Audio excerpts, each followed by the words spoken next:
Ifølge den nyeste trivselsmåling foretaget af Børne- og Undervisningsministeriet vokser mistrivslen stadig blandt unge. Men i Tønder Kommune ser man måske en af løsningerne med et EUD-projekt i 8. og 9. klasse. Nu skal vi møde en af dem, der er blevet rigtig glad for at gå i skole. 16-årige Mikkel Andersen er en af dem, der har prøvet kræfter med EUD-tilbuddet, og for ham har det ændret hele hans syn på at gå i skole. Jeg glæder mig til at komme op og komme i skole hver dag. Det har jeg aldrig haft før jo. Hvor jeg tænkte, nu skal jeg i skole. Det har jeg slet ikke nu. På sin tidligere skole havde Mikkel enormt meget fravær. På den gamle skole, hvad har jeg været væk? Jeg har ikke rigtig mødt op som tårn et halvt år måske eller noget. Ifølge klasselæreren Annette Ebert er Mikkel langt fra alene. Rigtig mange af de her elever har haft en rigtig dårlig skolegang. Hun mener derfor, at EUD-tilbuddet er den redningskrans, som mange børn har brug for. På den lange bane, der er det jo også en rigtig god investering. Fordi hvis det nu var, at man ikke havde sådan noget her, og de blev tabt mellem to stole, de her børn, jamen så ville de jo være på kontanthjælp, eller de ville skulle have ydelser fra kommunen. Altså på den her måde, der har vi en chance for at få samlet nogle børn op.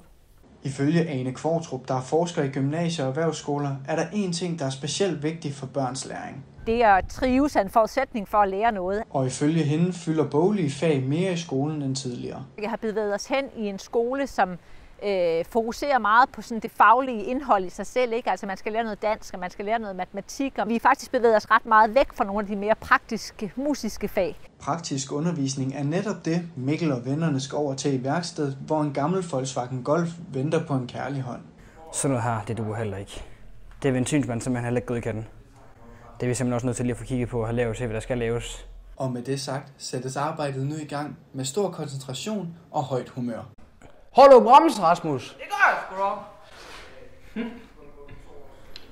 da. Ikke nok i hvert fald, du skal fandme presse den helt i bunden. Lederen af værkstedet er Benny Beritsgaard, og han spiller en stor rolle i at skabe den gode trivsel på skolen. Det er min største opgave, det er at motivere dem til at synes, det er fedt. Som jeg siger til dem, vi skal have det bedste ud af den tid, vi er her, og en af måderne at gøre det på, det er for eksempel heroppe, hvor vi arbejder i værkstederne.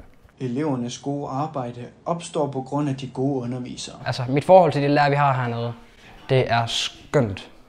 Jeg elsker at være her. Jeg er så glad for at være her. Men for Mikkel er dagen nu slut, og han kan gå glad på weekend. Du har en god weekend, men. Lige måde. Ja, godt. Morgen. Den 26. juni dimitterer Mikkel efter at have gennemført 9. klasse på EUD.